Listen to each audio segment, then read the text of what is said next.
Ladies and gentlemen, welcome to the AEL University League Season 2 round number 5. I'm Proto, joined here by Spudoom. Mate, how are we looking for tonight? How keen are we for these games? How have you been? Well, if it wasn't clear from my face, I'm obviously very, very keen for this. Okay, but no seriousness, it is going to be a great match. We have two of the best teams so far in this group. They've actually gone undefeated, and the only reason why one team is actually ahead of the other is actually because of a bye. So this is definitely going to be a really great showdown, and it's going to be a showdown we might have seen before in terms of universities as well. Before we get into that, first, a quick shout out for our sponsors. Thank you, of course, to Chatime for sponsoring this, and also Indomie for all our noodles, and of course AOC for our monitors and RIG for the headsets. But with that, we shall look at the maps, and I think these maps are quite familiar, wouldn't you say? Definitely familiar and definitely interesting picks. Well, not ones that weren't expecting, to say the least. Obviously, we do have Throwables picking Oregon, arguably their best map with 100% win rate so far in the previous year. And then the final map, Coastline, for tonight, obviously a best of 2 series picked by RMIT. So seeing that obviously Throwables are picking that 100% pick rate map and 100% win rate as well, it's definitely going to be somewhat hard, I'd imagine, for RMIT to pull that map away from them. But I mean, in terms of Coastline, I'm very interested to see how that one plays out, because it's not one that you see a lot of, really, I would say, in competitive Siege. What are you thinking about these two maps?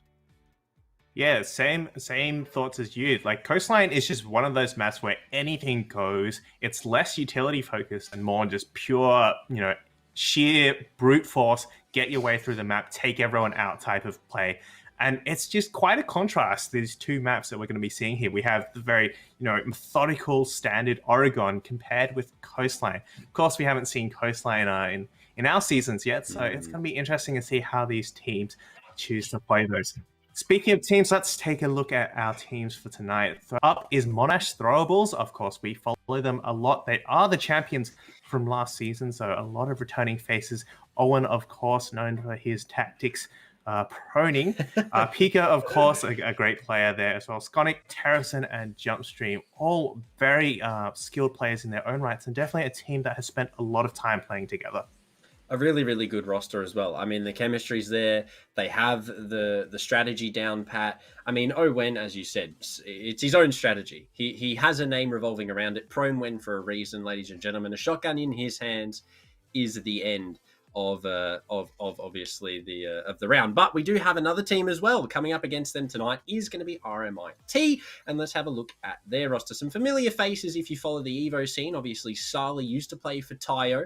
Last Fire is also a Tayo fanboy who spends a lot of time with the Tayo boys, so we definitely know him as a Tayo member, we'll say that. But obviously, Cleoki, Redox, and Deep as well for that roster. So some newer names and some more interesting names as well. Definitely interested to see what RMIT bring to the table, because currently, as you said, undefeated with that bye. Someone's streak tonight is going to be ending, but I do actually believe we are ready to jump into our first map.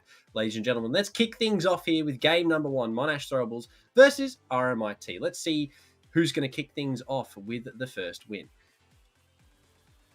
Oregon it is, and guess we'll have to find out if the tried and trusted methods of Prone Win will work out. In the meantime, predictions. Proto, what do you think? Who do you think is going to come out on top of this matchup? I think, given the 100% win rate, I'm going to stick with it. I think we're going to see Throwables walk away with Oregon, and I think that is going to be pride and trust. I can put money on that. Yeah. When it comes to Coastline, though, it is definitely an interesting prospect. It could be anybody's map. But what are you thinking, Spud? Who are you? What are your map thoughts?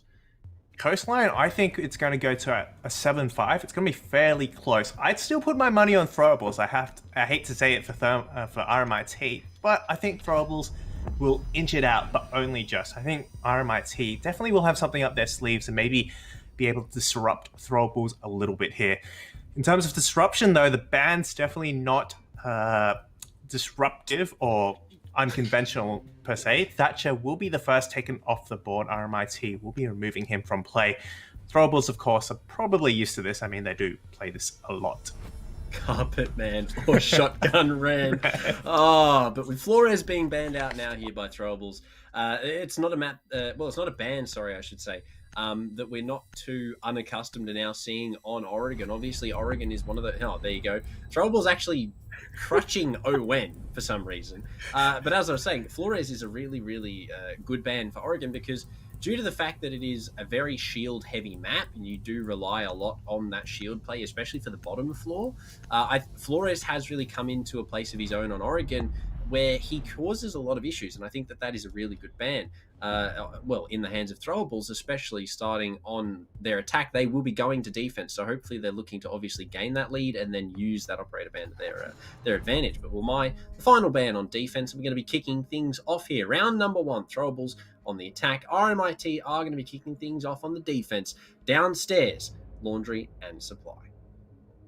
Yeah, one of the 2 primary sites. Basement is not a bad site at all. In fact, a lot of teams actually favor that site more over the top floor site. I personally like it more. I think it just gives you more room to roam around, just to work with those 2 other floors, and especially contest that electrical box hatch as well in that meeting. But we will be losing a player early on, so we will be briefly pausing the game as we wait for Pika to come back. Guess he got spawn peaked a little too early. Not looking good for the start of this game. Telstra were waiting. They had the window prepped. Doc was there, hired by Telstra to just shut this round down to start things off. It was just, boom, gone. You're off. Thanks for the freebie. But yeah, I mean, RMIT in the lead now. 4v5 early on. I mean, it's kind of scary. I have seen a couple of requests in chat. So what do we got? We've got Owen called Carpet Man / Shotgun Rand. We've got Radiox wants to be called Radiox or Ray the Oaks. What other nicknames can we come up with while we wait for the return? I feel like Radiox reminds me of another game. I'm not quite sure what game it is. I can't quite put my finger on it. But I was going to say the cleaning brand. What's it called? You know the one I'm on about. Redox or something like that. It's a cleaner. That's what I got. I can't think of the game. Radox, the cleaning stuff. I'm googling it. I have to Google it. I'll let you know. Well, in the meantime, maybe we can find out what game Radox plays in his downtime apart from Siege. Maybe it might explain his name. But let's talk a bit more about these bans. Ella ban. I don't think that's something we expected here for Throwables to take away that Ella from Owen. What do you think is the thoughts behind?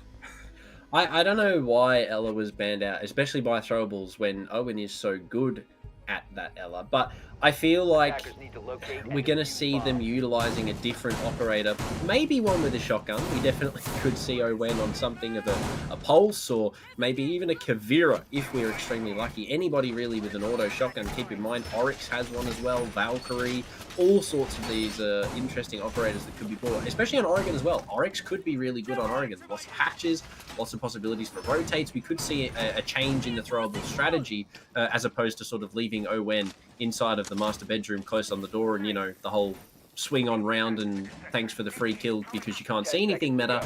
I think they might be changing that up. That's definitely what it looks like is happening based off of the bans that we've seen. But other than that, everything is pretty clean cut and polished. Obviously, as I already mentioned, Flores really good, removed Thatcher, ultimately the standard. But here's the community vote as well. 87%, ladies and gentlemen, to Throwables, as opposed to 13 in favor of RMIT. So people aren't very hopeful that undefeated so far, RMIT can take down last season's champs, but it's definitely going to come down to how these rounds play out. With the disconnect already, we already see Owen on the shotgun on the sledges. Look at him. He's already on the floor. The Carpet Man strikes. He's waiting for an opening kill. Big tower take coming in now, taking those back tower stairs. Owen went already with his belly on the ground. So that leaves that avenue of rotates cut off as well. Sally, however, is in the kitchen looking to challenge this player, pushing up, gets one, unaware of the second though, is down instantly. Great refrag there with the shotgun as well. But crucial player taken out there. That's an entry and a set of frag grenades removed from the board. Not what you want early on. Sonics, however, will take out Last Fire as well with the grenade, leaving it in a 4v3 scenario. Skonic has done well to, take the lead in their favour. Look at Promwin here. He spotted it out. As I said, the Carpet Man strikes, find himself a second on very low HP as well. He's done well to find himself these 2 kills with now a minute and 30 left. They have the hatch in meeting. They have some control of E-Box. A soft wall there could lead to the demise of Kleoki, but Radox is going to have to push back all the way deep into blue. A barrage of utility coming his way, but he doesn't have to worry about Flores, which is a positive. However, the nade does come out, and here comes Owen for 3. He's found himself another. Does go down, though, for the triple, and now it's all up to Kleoki, who can't quite finish it off. Skonic is there to find the final kill for Throwables, to find their first round. Very clean first round, I might add. It was definitely always in the control of Monash there. They knew what they were doing, and even with that early first pick, they were instantly on that refrag. In fact, they knew that there was a player there. You know, Owen was actually pushing up already.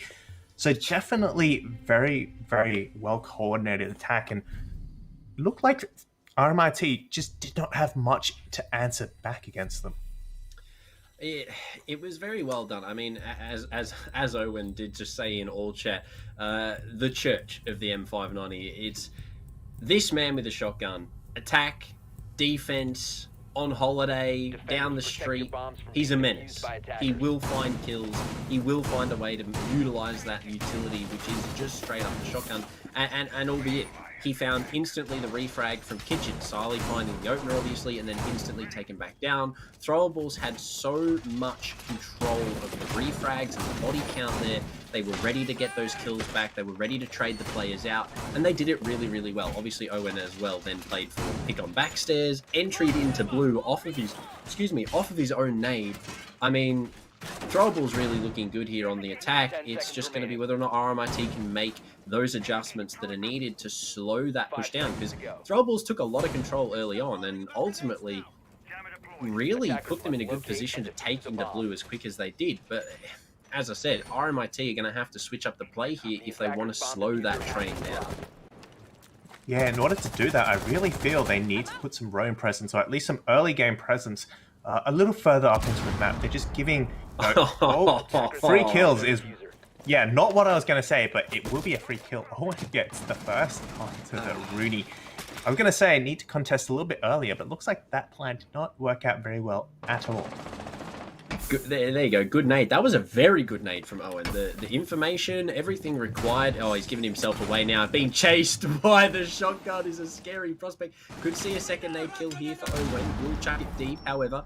Hasn't done enough damage too deep. Who's actually going to get away deep into pillar. Another shotgun, though. No, not quite enough damage. He's taken down. Owen on the entry here will get that kill back to even out the man count as well. Now, Siley adding onto Skonic for one of his own on the flank inside of bunker, has made his way down, attic, all the way back towards that dorms area now, leaving it in 3v4. Very early on, Terasan's hunting to try and find that trade, but he's not going to be able to quite get it. And Pika has made his way to pillar, but Throwables still have a lot to clear out here and ultimately make it into the site with only half of the round left and not too much utility left in the tank. I'm really liking, though, this aggressive push from Pika there. He knows that the pillar site is empty, and he's taken that initiative and pushed up as well. He's also got support on that back tower stairs, so he knows he doesn't need to worry about it. Of course, they still need to worry about elbow. That is the usual site you need to take control of. There is still a player there and smoke nonetheless. But Terasan will be lighting up this player through the wall and getting some shots in, doing a little bit of damage, but not quite enough to kill in. It looks like now the attack has stalled out a little bit. As I speak, Jumpstream gets a pick, but refrag instantly by Radox. And Pika straight away kills back, and that's pillar control, elbow control given up as well. A flurry of kills to switch positions here. Pika finding one, Siley trades it back for 2 to finish things off. 3 for him in the round. RMIT clean things up in quite a spectacular fashion, might I add. A very, very well done round by RMIT. And now to equalize 1-1.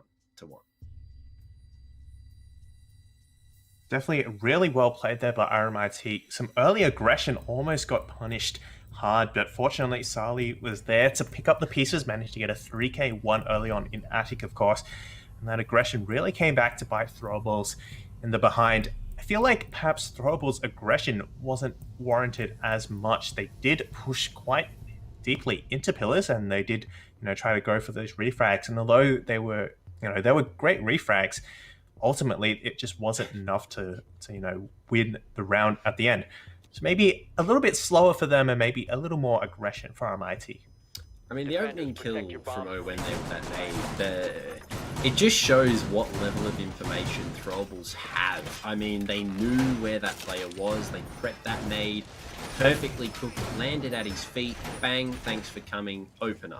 In favor of Throwables. I mean, really, really well done there. Just on information alone, not even the nade placement. The information alone was just huge for them in the opener of that round. But unfortunately, couldn't turn it into anything. The refrags were just back and forth, flurries of kills, and ultimately it ended up going in the favor of RMIT, which was unfortunate. But now they're going to go up to the top floor, tertiary or secondary site, should I say. They've had a couple of cracks downstairs, and they've ultimately now won it. So they're going to give the top floor a try. They do have a little bit of a roam, it seems, on that second floor. We could see Deep playing down there by meeting, maybe something like Last Fire on the roam. It's going to depend where they want their operators set up. But Throwables have started their aggress towards the building, looking for very early third tower control, droning it out. No one is close by to greet them, but Throwables, I'd assume, are going to find some resistance from RMIT sometime in the near future.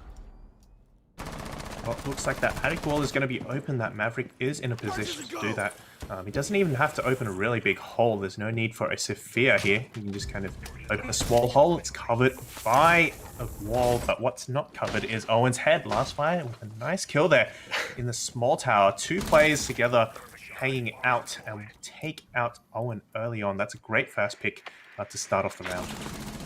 Done well there. He went straight back to what he was doing after he found that kill all nonchalantly, like nothing had happened. But Attic is now opened up, which does give Throwables an avenue into the back of the bomb site through pit. They're just going to have to clear out Radox, who is deep inside of that pit position with the usual shield that we see, some utility to spare as well. They're going to have to clear that out if they want to aggress deeper into Attic, but that's going to be one of their main issues, I think. They do have Maverick situated to hold the cross here. Green is still an issue due to the fact that there were a couple of roamers earlier on in the round, but it seems like they have returned back towards the bomb site. Pika now taking top main, breaking some wire. His position is known to the defenders, however.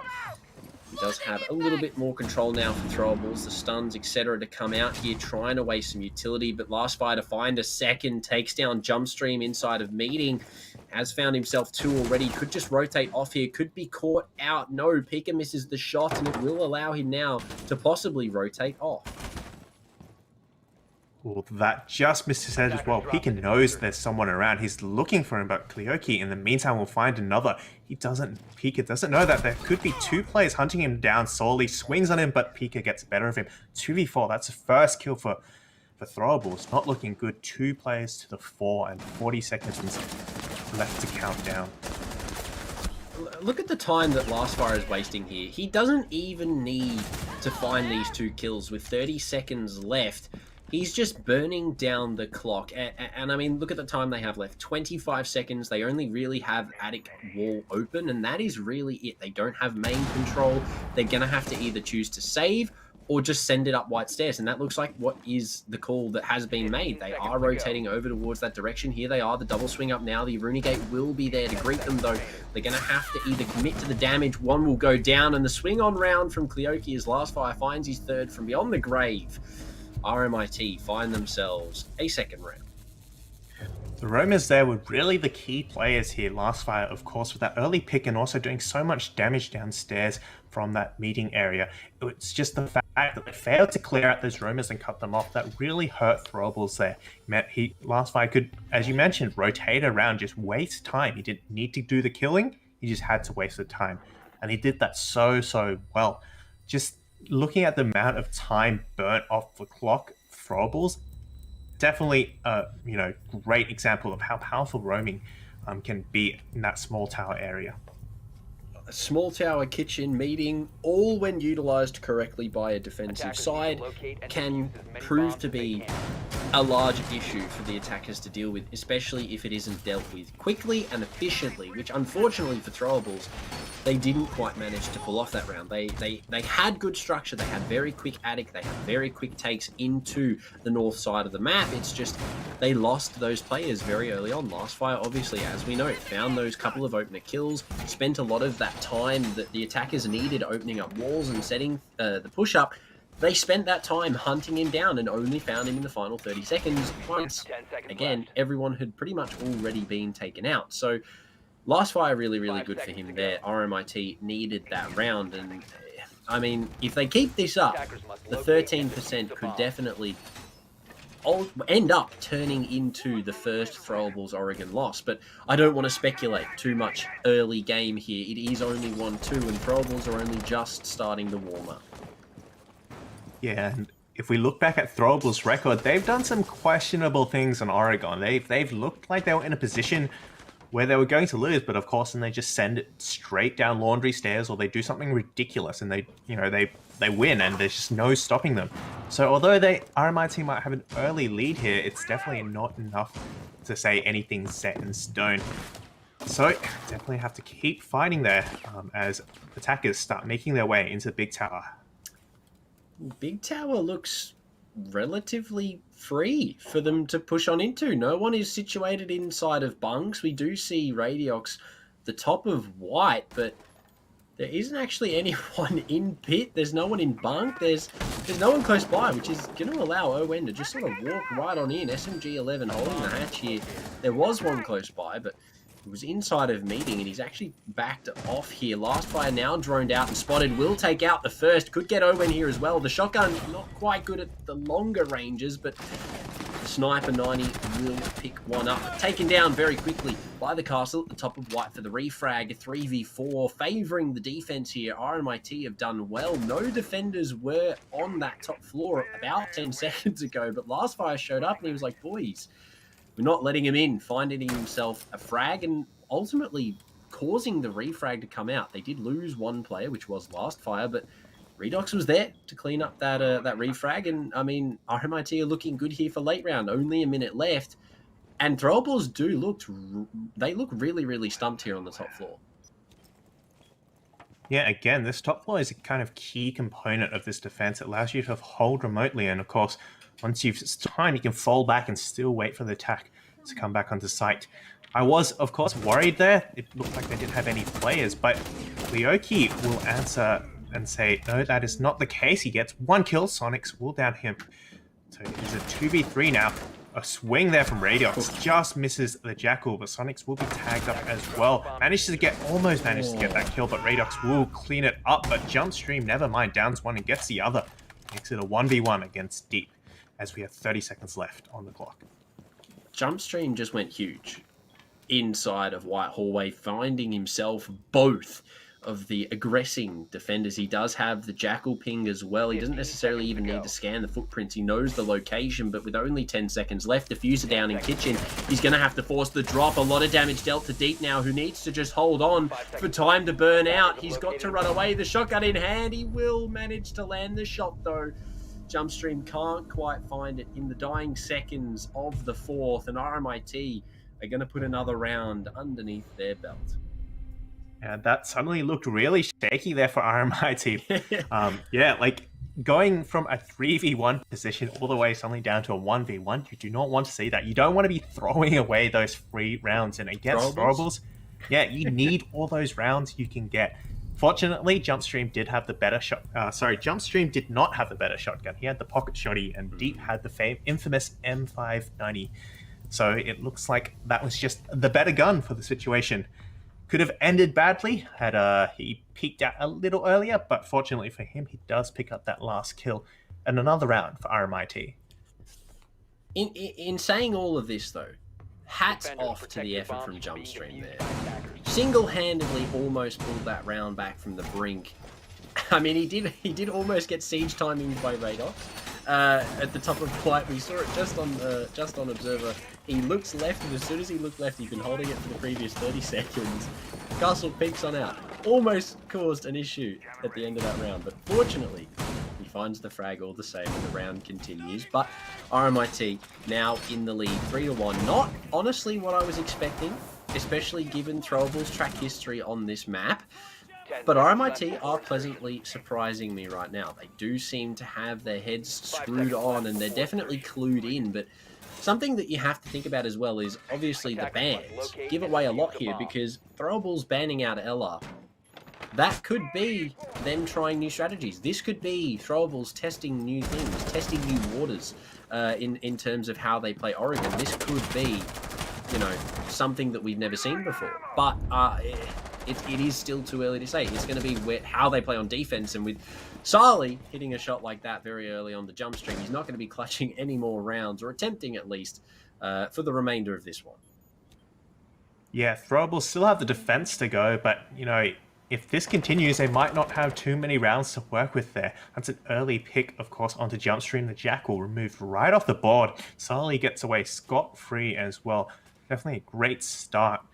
Speaking of starts, Throwables now starting to make their way into Big Tower. Once again, standard approach here. Owen a little bit more careful this time, not going prone on the stairs straight away. But this time they are aware of roamers and taking a little more precaution to clear them out early on. I mean, we've seen RMIT do really, really well on these opening roams after the first round or two. As I say that, obviously, of course, last fire goes down, and Owen is going to be pushing on round to finish this kill off. There is one close by that could look for the refrag here, or at least possibly a trade, but Owen has already dropped off, and Sarli is just that little bit too late to find that refrag for his teammate as Owen slowly walks away to do other things. Skonic now opening up the hatch inside of meeting. Sarli could go for a couple of kills here. There are two players below him. It's just going to be how he chooses to time it out. They will use the Yana clone to burn out the Aruni gate here, which will allow them access to Pillar. Only a minute 10 left. He will hear the player on the hatch above him. Sarli's position now known to the attackers. He's going to have to push off towards main, possibly hold here for that late flank watch kill, but I think it's just going to all come down to an execute here as Throwables start to move towards the bomb site. With 50 seconds left, they're looking to clear out Elbow. Again, one of the key positions you got to take here. Elbow is kind of the linchpin of all this. Definitely clearing out that play will make it a lot easier to cut that side in half. Smoke grenades have gone down. They are slowing down the attackers a little bit, but the SMG will slow them down even more. Owen, however, will answer back with a shotgun with a nice 2k.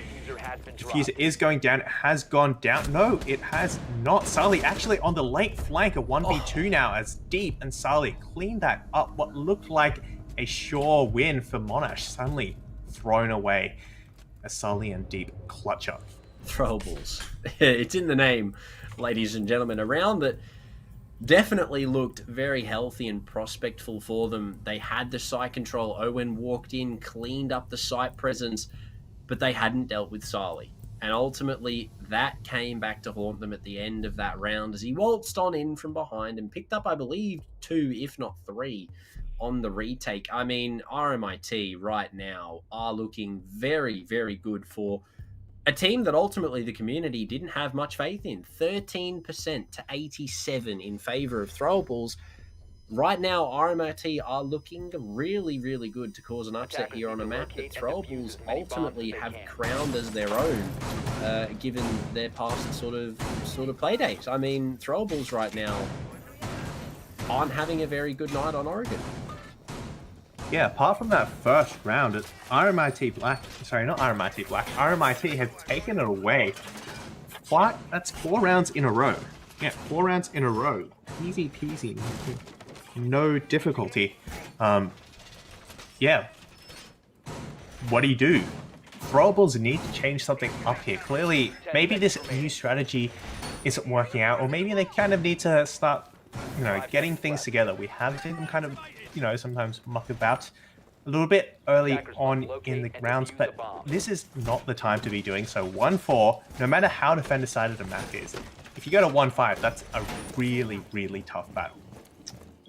given the fact as well that these are the top 2 teams in Group A for their seed, these are the 2 giants, if you will, of their group, and these are the games that you need to be winning. With Jumpstream going down, Last Fire is going mental, ladies and gentlemen. A lot of damage dealt, and ultimately a kill now onto Owen as well.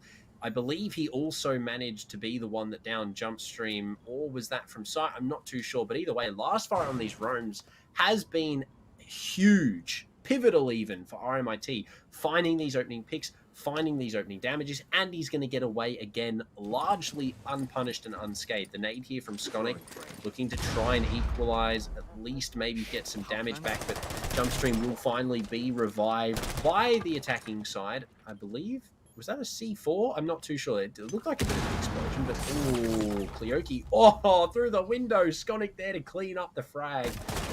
Oh, a good assist there from down below, and now a 4v4. It's looking a little bit better now for Throwables to at least try and end the half here on 4-2. 4v4 scenario, though, it's still even Stevens. It could go either way, and with Jumpstream on such low health, key players like Classfire and Deep and Solly still on the board, it's definitely an uphill battle. Last time we saw the second floor didn't go very well. That attic pushes did not work out just due to the amount of utility there. This time, though, Pika will land onto Last Fire. With the small tower cleared up, they can start pushing this white stairs. And it looks like it's going to be a lot more effective, especially with that nice headshot there onto Deep. It leaves it a 4v2 scenario in this last defending half.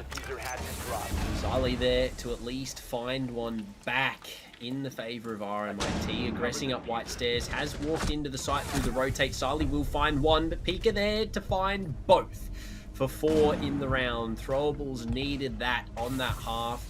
As I said, they're warming up, but it definitely looks like Pika is here to play, ladies and gentlemen. 4-2 on the half is definitely not completely undoable, but previous to that round, every single time RMIT got the opener, they won the round, which was 4 rounds in a row. But that round, even with the opener from Last Fire that we've seen him pull off pretty much every round before that, it went in favour of Throwables. So they broke the curse. The caster cursed, because we may have been talking about that behind the scenes. But hey, we don't talk about that. Unfortunately, for RMIT, it didn't work out that time. Throwables to finish the half off 4-2 and now have their attempt at defense. Well, it looks like their strategy was Pika, go kill. It's certainly a very simple strategy, but it definitely worked. Look, 4 kills, easy. Just wiped the team RMIT off the board there. Not sure what they were doing, the other 4 rounds Throwables. So, maybe do that more often, I suppose. Just let Pika off the leash and, walk into the site. Do as you please. Don't shoot us. That's essentially what the comms were there from Throwables. But it worked. You really can't blame them. It worked. And rounds, at this point in the game, down, obviously. Rounds are rounds. So Throwables are really going to be looking for anything they can get their hands on. But let's turn our attention to Owen. Not an auto shotty. Does have the M590 in hand, though, on the mute. So still a shotgun prodigy. However, no auto shotty. So no FO12. Unfortunately. Again, I'm still baffled as to why Throwables actually banned the Ella, but I guess it'll be something that we're going to have to talk to them off stream about, because I'm very confused as to why that was the ban, and I would like to know the reasoning behind it. But all the same, RMIT now on the offensive, going to be pushing towards 3-story and getting control early on here in Big Tower. They have the drones coming on through. A gridlock, interestingly, as well as a Nomad, so definitely looking to lock down these rotates, but that is probably a smart play, because Throwables, when they do play Oregon, we see exactly what we're seeing here from Skonic. Very deep roams, very, very good roams as well. So something that RMIT are very, very scared of, it seems. I mean, RMIT did the exact same thing back to Throwables. They had this really great roam game, so I'm not surprised that, RMIT would be aware of that and know how to shut that down.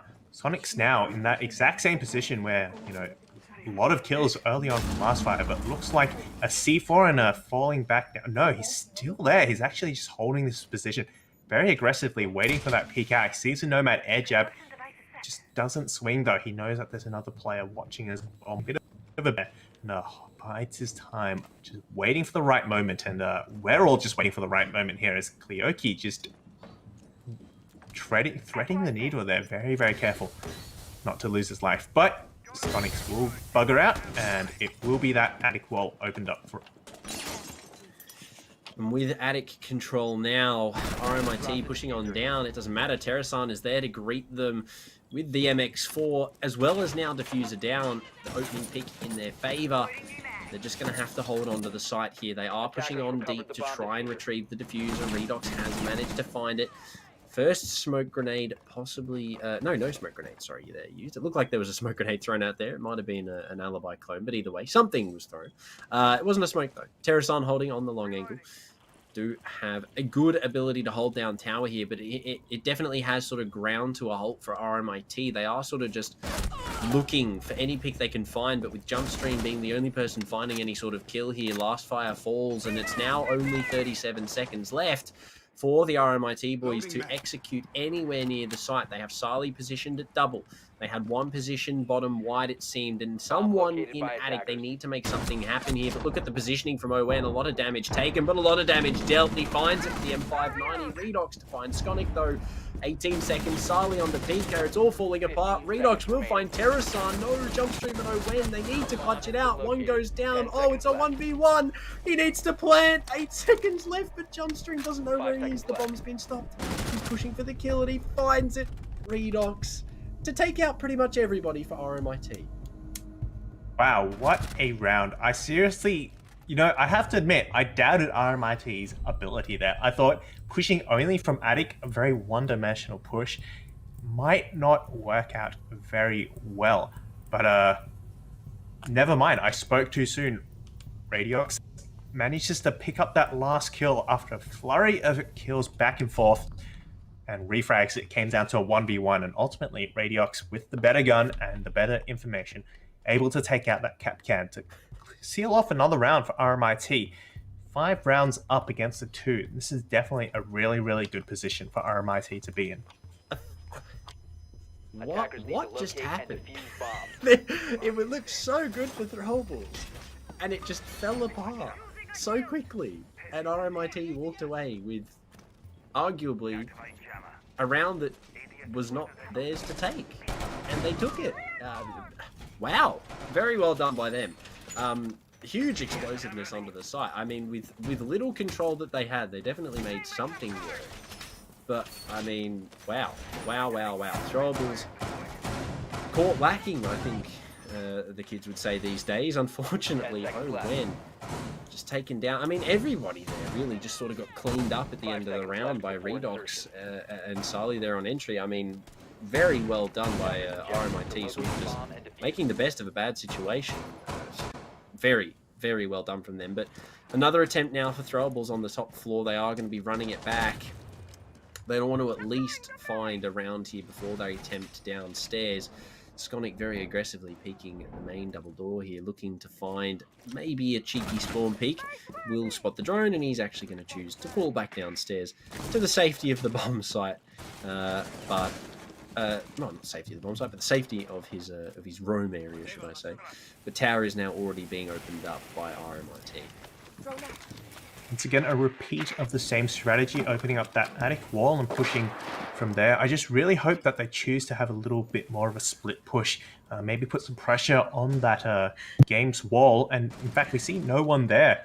That wall is going to remain solidly shut, and may have worked out once for them, but I'm not sure it will work out again for them. As we remember, it was a 3v5 scenario, and they should not have won that. So if they don't get lucky, it could really end badly here.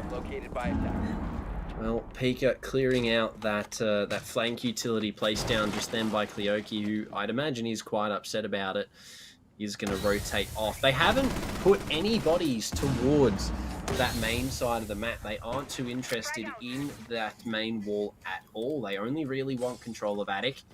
Starting to dump a lot of utility towards that way as well, but look at the positioning from Skonic below inside of meeting. He has the hatch hold now. If he can make it up fast enough for the push, or he's just going to walk on up and at least try and engage in a fight with multiple members here from RMIT. The flank drones aren't being watched. This could go huge here for Skonic. He's made his way up. Will spot one. He's not going to choose to shoot. Good trigger discipline from him. Coming through the Maverick hole now. Will find one. Needs to find more. One behind him. He will spot the thermite, but Deep is there to at least get the trade back on a 4v3 now for Throwables to try and close this round out. 3 players down now, 2v5, 2v3. Okay, yeah, never mind. The numbers just counting down too fast for me to keep up. Last fight now on that kid's window.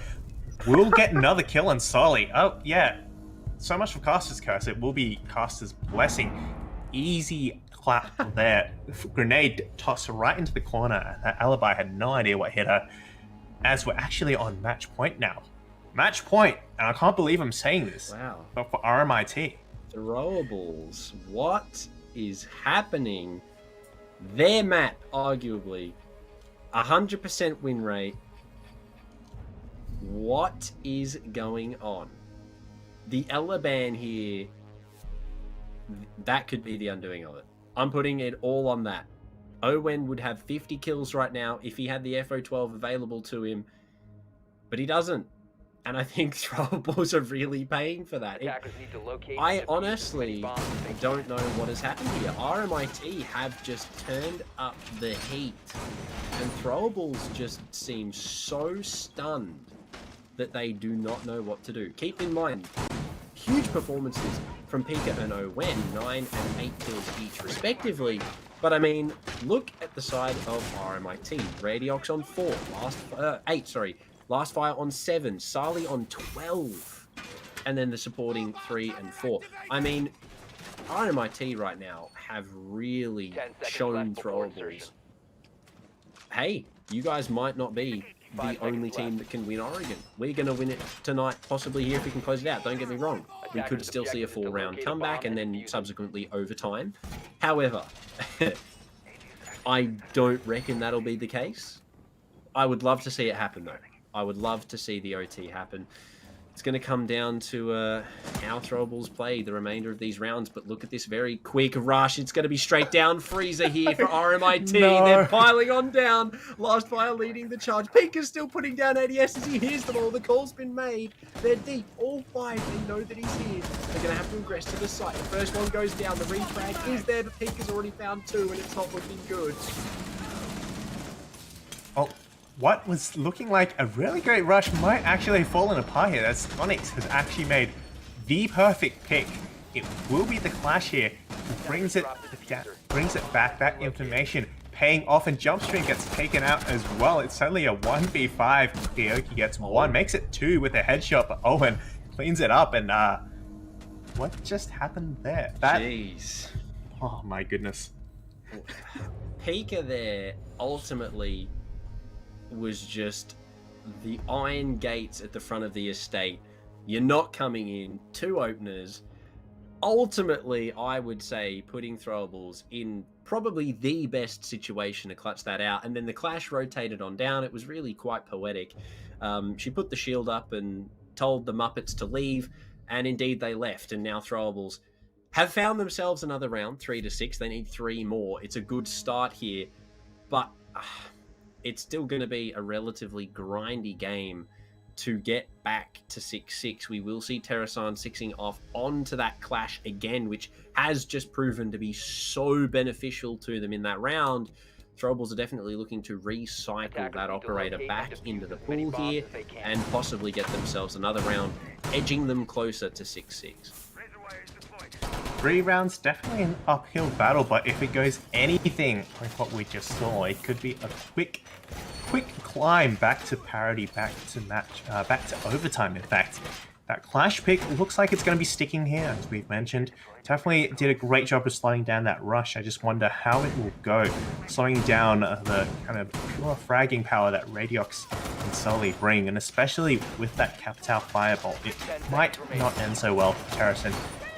But if they, stick to the same game plan and, RMIT sticks to the same push, I feel Throwables have a pretty good read on what's going to be coming out here. Throwables They're definitely prepared for the Capitao. We've seen Sali bring it multiple rounds. They know that that utility is being played, so they are very ready for it, as well as Kleoki bringing, obviously, the Nomad. We did see both Gridlock and Nomad being brought. Gridlock has been retired at the moment for RMIT, but I mean, Throwables do have a lot of that anti-utility. I mean, the Jaeger is there. The Clash obviously is very anti-utility, bouncing nades off, etc., etc. I mean, it is going to be hard here for RMIT to pull this off flawlessly. They are definitely going to struggle a little bit. They have spotted out Skonic on that roam downstairs with the drone work here, but he's already fallen back. Terrasan in attic. The wall is still yet to be touched. Maverick now will give it a little bit of a tickle with the torch and open it up here. The mute jammer to be exposed as well. It's a bit of a slower start for RMIT. It's not the rush that we saw previously, but it's definitely a little bit more clean and concise than it was about a minute ago. Speaking of rush, Jumpstream rushes straight to this breach. He's actually gone there very, very quick now. I don't think RMIT are aware of his position. Definitely a dangerous position, though. Multiple players, but the gun barrel gives Radox away, and Jumpstream is the first to get a kill. Will he get away without being refragged? It looks like he will. Falls back safely behind the Clash. It's a great opening pick onto a key player there for Throwables. With Skonic now adding to the lead, he will take down Last Fire as well, a player who, for RMIT, has been doing such big work on both entry and denial here. Sali finally to answer with one back of his own onto Owen at double. Yeah, we could see a vault in. We definitely could see a vault in here for RMIT, sending it towards the site, but they are slowing it down still a little bit more now that they've found at least a single kill. Pika still inside of Shower Hall, but with Skonic finding a double on the deep, it isn't looking too good here for RMIT. A little bit of damage dealt to Pika, the first of the smoke bolts to come out here to try and block the line of sight for the Clash. The firebolt as well to follow it up, but Terrasan isn't actually going to make it out, and Sali's going to take him down somehow, but there's Skonic with the triple. Kleoki finds one onto Pika, but there's Skonic for 4. Throwables clutch it up. 4-6 now. This could be the comeback attempt of the century. They're looking to keep their 100%. Look, RMIT Black. Sorry, I keep saying that. RMIT definitely have greats who can definitely clutch it out when need be, but Throwables showing that they too have some aces up their sleeves. Skonic's with a nice 4K there, definitely the MVP of that round. Got a lot of kills and definitely was a thorn in the side of RMIT. But of course, that Clash as well, so looks like it's just working out really, really well. If we were wondering what strategy Throwables was keeping for the grand finals, well, we may have just seen it. It is the Clash. And just like G2 and Monty, it looks like Terrasan, Throwables, and Clash are a great combination here. Definitely giving a lot of information. Really, really just throwing a spanner in the works of RMIT's attack here. Oh, maybe Terrasan is the new Pingu. But I mean, Pingu, sorry. Why do I call him Pingu? You're doing it because you're rubbing off on me now. We're both saying the wrong things. But RMIT still 2 rounds up. They're gonna choose to now attack the meeting. Well, they didn't really get to pick, but I mean, they are going to be attacking meeting. Clash again being bought by Terrasan. They dealt with it well in the previous round. We saw Sali actually kill Terrasan with the fire, so we know that they can do it. We know that they know how to do it. It's just going to be whether or not they can do it again before the Clash gets to have her impact in this round, because for Throwables already, that Clash has ultimately, let's be honest, already netted them 2 rounds so far in their attempt here to at least get back to OT, so it has already paid them off very well, but RMIT are slowly starting to clue onto it. It's just going to be whether or not they can continue being clued on here.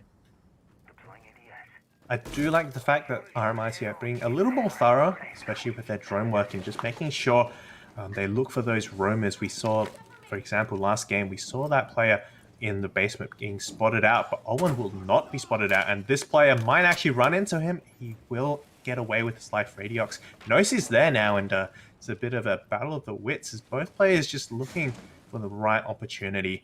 but looks like Radiox will not be finding that, and neither will Owen, as back to droning and the information game. Well, Owen does have the upper hand in that situation, obviously, with the shotgun at close range. It's going to cause a little bit more devastating damage than Radiox would on the swing on round, but they're going to have to get past this attic hold first. Pika there to greet them, but now the rotate from Terrasan really going to slow it down here. Sali from behind could be looking to pair up with Deep here and aggress behind them, but from below, Skonic to take the C4 to Deep's feet, finds him and puts him on cams for the remainder of the round. The nades now to come out here to try and take down Terrasan as well, but eaten up by the ADS in pit. Sali taking damage as well. The second nade to be eaten up here. Pika to take down Sali. It's looking pretty good right now for RMIT, with Owen finding one on the last fire as well. Redox and Kleoki need to clean things up. The Refuser unretrievable through the small gap, with Pika finding a double. A lovely shot as well on the Kleoki. However, not a flawless round so far for Throwables, losing one, but Jumpstream with the Cade Claw to take down the final. Owen was there to give him a knife, but it didn't matter. The Cade was there to finish him off. Well, we've seen it all. We've seen RMIT go to match point. We've seen a Cade Claw kill. And now we see Throwables almost mount a stunning comeback from 2-6 down to 5-6. They could actually do this. You know, first, I apologize for doubting RMIT. Now I might have to apologize for doubting Throwables. Looks like it really is their map. There's just no doubt about it. And if they do go on to win this, then, you know, that chapter is effectively closed. No one can ever again argue that Throwables, it's not Oregon is not their map, because look at this. 2-6 down, and they're now 5-6. Now that you've said it, it's jinx.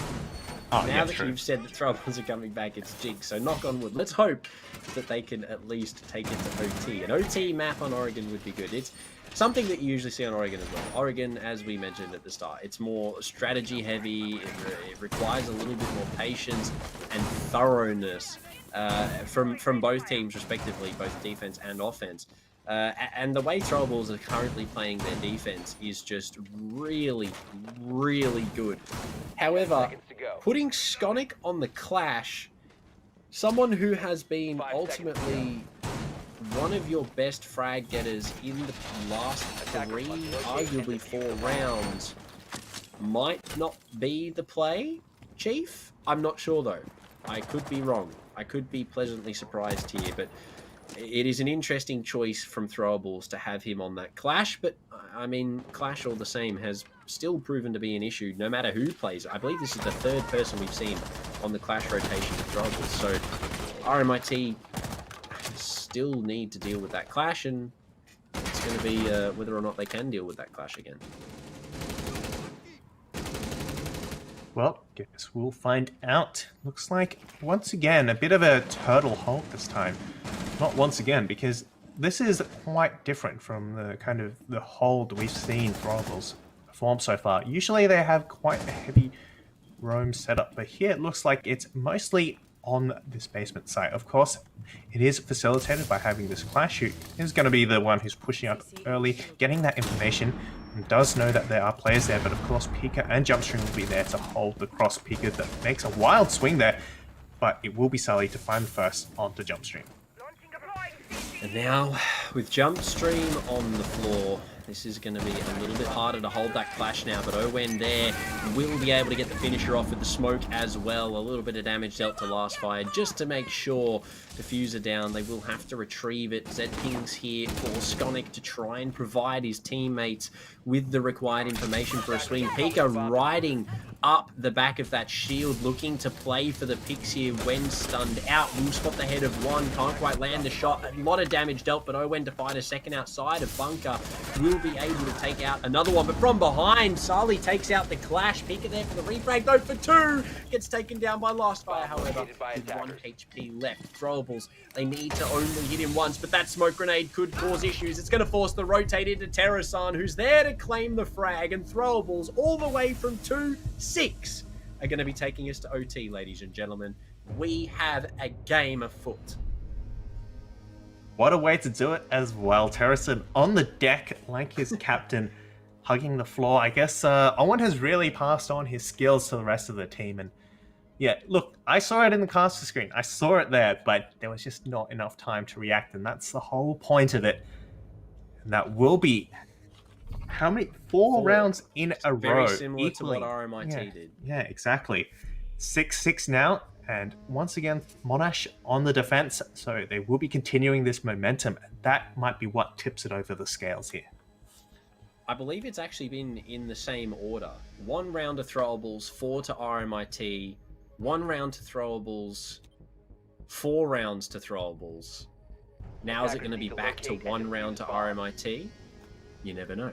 There has been a small somewhat pattern there going on in terms of the rounds back and forth. But I mean, a huge performance, an improvement of play from throwables here. They were a little bit slow off the bat. They definitely seemed to be struggling a little bit with how RMIT played, and I think they were definitely caught off to some degree.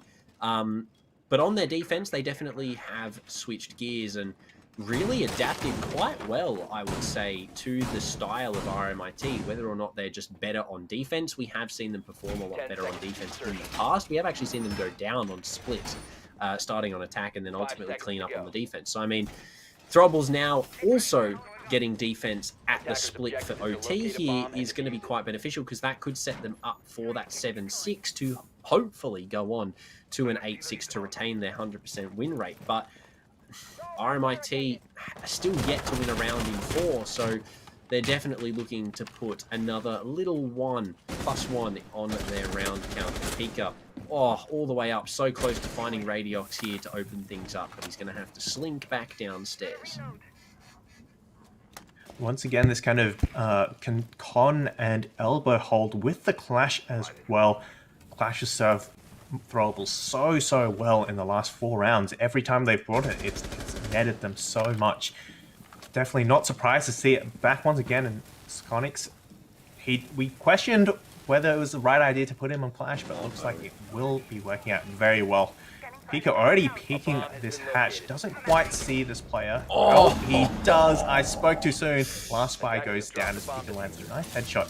Sconix pushing up now as well, looking for a second here. Pika pre-spies, but it will be taken down as Radiox, Deep as well, takes out Sconix for 2k. From behind, Deep takes out the Clash relatively early on, 1 minute 20, and the Clash is down.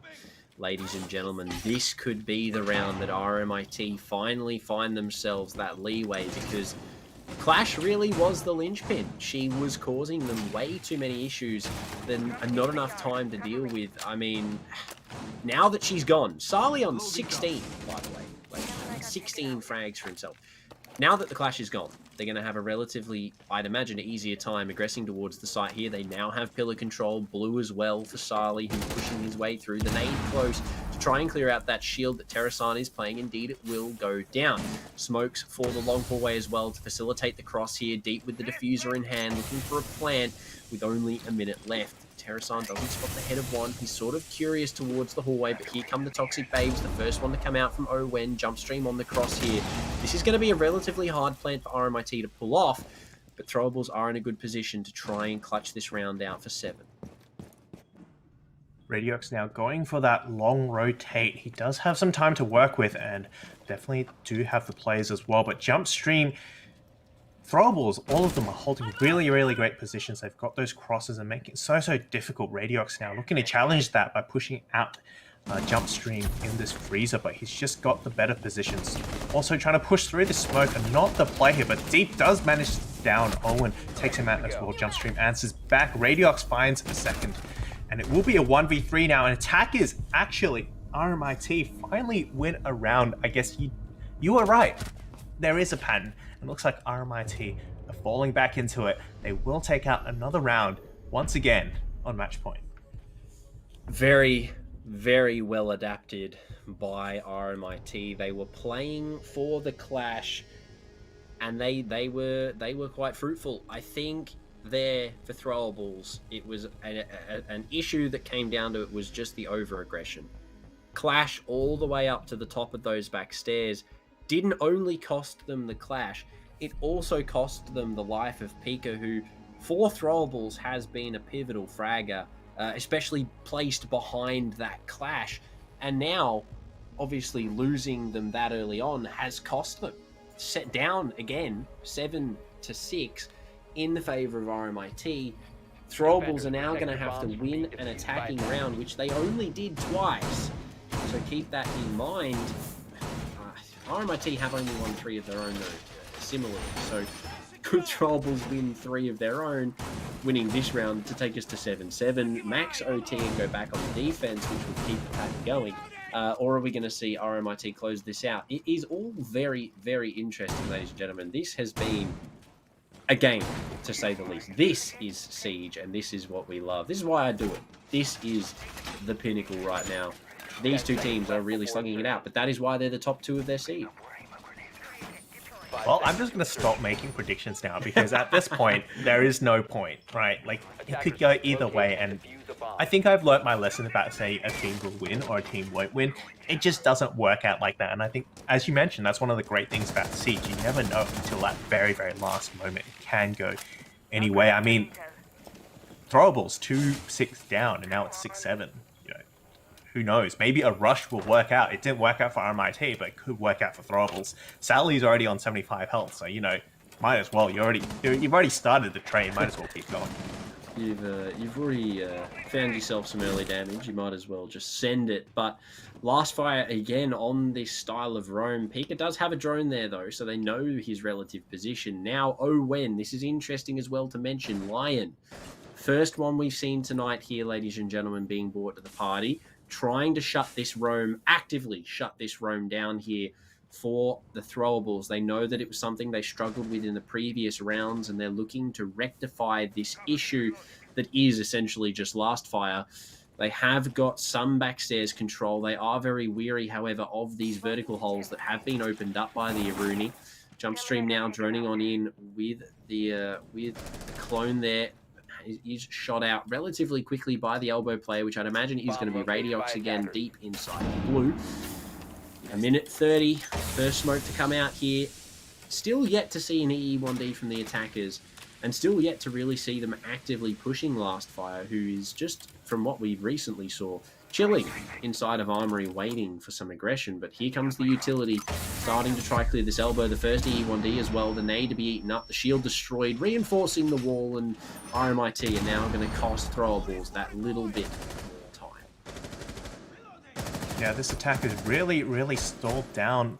Stalled. Yeah, it's been stalled, but you never know. These attacks can come really, really explosively, and we've seen it more than once. They do have pillar control now, so that's some good position. They do need to open up that elbow wall, and with only Terracin to get rid of, to open up, and Sconix to get rid of the mute jammer, this could actually burn more time.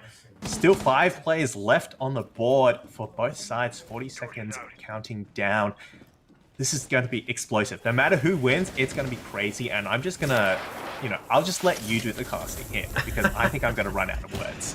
Oh, the AC is opening up the wall now, so Maestro is going to be forced out of that position, but they do have a very good crossfire set up here with the EED1 to execute now. Kleoki will find Pika on the entry. Terrason will spot one inside of small, but 15 seconds left. He has the diffuser. He has to rotate. Jumpstream now taking over the entry position. Will take down Kleoki on the cross. However, last fire is there. Sali to find 2. Owen to refrag. He's a lot of damage taken.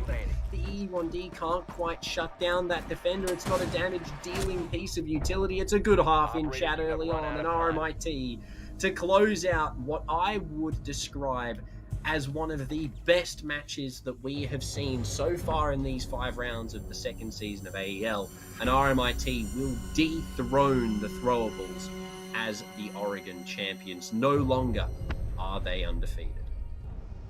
That was a slugfest back and forth. I just did not know how to call it. And if you had asked me and if you had told me that it would be 8-6 and it would be RMIT winning, I would have told you no way. That's just not possible. You just look at the history of Throwables on this map, and there's just no way. But RMIT have pulled off what was once considered impossible. They have taken Oregon away from Throwables, 8-6 nonetheless. A closely fought game, but it will be a game for RMIT as they do take out last season's champions as well on their map. What a game.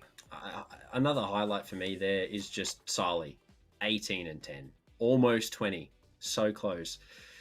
But look, ladies and gentlemen, very interesting first map to say the least. Down 2-6, comes back to OT. Unfortunately, they couldn't quite make it happen in the overtime. 8-6 in favor of RMIT. That's map number 1 done, but we're going to take a small break, some technical issues to fix, and then we will be back for map number 2, Coastline. Don't go anywhere. We will return shortly for the second map.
Ladies and gentlemen, welcome back after a riveting first game. We're here for the second. Coastline, after I would say a pretty big upset on Oregon, 8-6 in favor of RMIT. If you are just tuning in, it was an absolutely monumental game. But Spud, how it was amazing. What were your thoughts from that first map going into the second?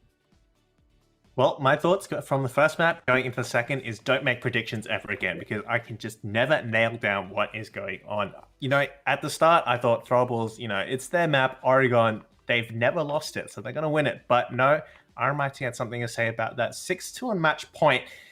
And then, of course, Monash made a nice little comeback, 4 rounds in a row, bringing it back to 6-6 overtime. And then right at the end, when I thought Monash was going to win, it was RMIT taking 2 rounds to make it an 8-6 victory. So definitely an upset victory. And, looking back now, it might actually be different this season. We might no longer see Monash in the grand finals, perhaps even. It might actually be a double RMIT feature. So who knows? But let's take a look at some of those stats in further detail as we bring it up right onto the screen for us to have a quick perusal and look at that. 6 players, in fact, with seven players with double-digit kills. Look at that! Wow, That was it was a huge game. It really, really was. I mean, even just looking at entry statistics, I mean, Sarli +3 on entry. Survival rate wasn't the best, but on entry, really, really well done. I mean, he secured those opening kills, almost a 2.0 KD for himself in that matchup. I mean, 18-10 is just with a rating of 1.53 as well, is just for RMIT really what I think propelled them towards that victory. I mean, he has the only positive rating, but it really does show. He found a Radiox 0.99, very, very close. But I mean, Sarli was really just the spearhead of majority of those assaults. And if it wasn't the opening assault, he was flanking late round, cleaning up kills, any stragglers left behind. He was just mopping them up. And Onyx really just struggled. Monash could not sort of keep up the pace. We do see 4 of them on double digits, but even still, they couldn't close out that game. And now Oregon is no longer 100% any speed run in their favor. They have actually now lost a map.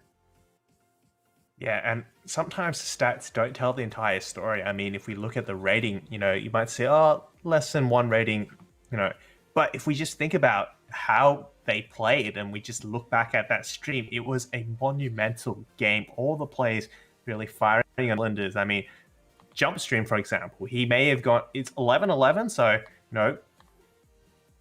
a KD of exactly 1. He's gone -1 on entry, but just think of the number of kills he got just clutching up. And Terracin, of course, also 310, but he played a mean clash, and that clash, of course, was monumental to bringing back some of those rounds for Monash to catch up. So really, despite some of these ratings, it's sometimes they just don't show the whole picture. And the whole picture that we got was an absolutely amazing slugfest there that went back and forth, and it was such a great game to watch and to cast as well. I'm definitely excited for our second map. Obviously, Coastline, we all know and love it. It is a staple in not only ranked, but competitive as well. It's that one map, Spud did a sort of allude to it at the start, that is a lot more frag-oriented. You sort of have a little bit more maneuverability, especially as an attacker, open skylight and whatnot. Defenders have a hard time roaming. Even then, I'm already imagining the bans right now. Jackal is going to be banned. Possibly not Thatcher. We could see a Lion ban in his place because Lion is very good on a map like Coastline. But again, the bans at the bottom of the screen now, ladies and gentlemen, just in case you had forgot. We could have seen some other interesting maps picked out. Cafe, interestingly, banned out by RMIT. Chalet as well, which, usually we've actually seen an increased play in Chalet. We could have definitely seen Chalet in place of Coastline here tonight, but I'm not even upset. I'm going to be honest. Coastline is going to be a very interesting game, given the fact that we have already had a monumental first map, which was that Oregon matchup, which is already an upset in favor of RMIT because, as we saw, the statistics said from the community vote 87-13 in favor of Monash, and they almost got wiped 7-2. Yeah, it was much, much closer than anyone could have expected, and definitely not in the way that people would have expected. And mind you, this isn't RMIT Black either. RMIT Black, of course, were champions for a number of seasons before, of course, Monash took them out last season in the grand final. This isn't the best RMIT team, if I'm correct. There is still another RMIT team with the same players from RMIT Black still playing as well. So if this is their B team, what will RMIT Black, what will their A team be bringing? It's going to be an absolute crazy team they've got there. I just really want to know whether they're going to be, whether they, they're doing those scrims internally, whether they're, sharing strategies, kind of tips internally, or whether this is just a silo, because, will we be seeing influence from these other RMIT teams on each of their playstyles? Once again, looking at those stats and those operators as well, Sonic, I'm surprised that doesn't actually say Owen for the Ella. I'm surprised it actually, it's got it there. Yeah. But the Lion, let's talk about the Lion. I mean, we only saw him once that last game, of course, in that last round, and he didn't really get used much. But I feel like I see Lion being brought by Monash quite a lot, actually. Yeah, he does fit in really well to their sort of early and late round aggression. We saw him being utilized ideally by Monash in that previous matchup for executes. In the final round, should I say. We saw him being used during that execute when they were trying to take pivotal control of areas such as pillar, long haul, E-box, main wall. And he did really do a good job for Monash, slowing down the re-aggression from the defenders to cut those positions off. However, solely as an operator, Lion doesn't really bring too much to the table. Obviously, a pretty decent gun, 2.5 times scope, some flashbangs, utility that ultimately stops everybody for an extended period of time. Don't get me wrong. We all wish old Lion could be back in the game, being an original Lion main myself. I do. I know I do. I know everyone in the competitive scene hates me, but I miss old Lion. New Lion, though, is very competitively minded, and I think that he has matured quite well in the competitive scene. But very interesting to see whether or not he's banned out in a map like Coastline, because on a map like Coastline, Lion can be a very scary operator to come up against, especially on a map that is already very hard to roam on efficiently. Yeah, the fact is that Coastline is a really, really small map. It's known as the donut of death, and it just means that attackers have to be, but also get the opportunity to be really mobile, to be really all over the place. And, as a defender as well, you have to be moving really, really quickly and in order to keep up with where their attack is going, because they can easily switch directions, switch, the angle of attack very, very quickly, just off the fact that it's such a small map.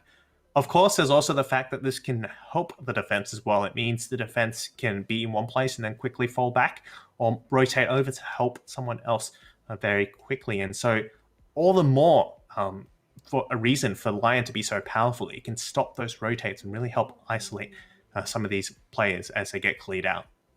Especially paired with the Vigil ban. I think if you want to play the Lion and you banned out the Vigil, starting on attack your attacking side is going to be really, really good, because ultimately, let's be honest, speaking from past competitive experience and seeing multiple games of Coastline played at not only Pro League, but, amateur tier 3, tier 2 levels, with that Vigil banned out, Lion really does become quite powerful. But we're going to have to wait and see if he's bought or if he is banned, because unfortunately we've had a bit of a technical issue. So we are going to be cutting to... he doesn't have any power, apparently, one of the players, but we are going to be cutting to a small break while we wait, hopefully, for the return to bring you map number 2, and hopefully it is in due time. Obviously, we don't control the power; we aren't God, so we'll sit here and we'll pray a little bit. But other than that, we don't really have any idea when he is going to be back. So yeah, we will return soon, hopefully, to bring you map number 2. But other than that, just stay tuned, and we will hopefully return momentarily with map number 2, Coastline.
Ladies and gentlemen, for the third time this evening, we're back after our small break. We've sorted out the issue and rectified the problem. We have a sub. Unfortunately, Sarli's power doesn't want to cooperate and come back on. Neither does the rest of Greater Melbourne, but that's fine. That's their issue, not ours. We're still here, ready to play map number 2 with the remaining of those who survived the outage. And I know we've already talked a lot about the second map, but Spud, I know you said you didn't want to make predictions, and I hate to be the guy that makes you do it.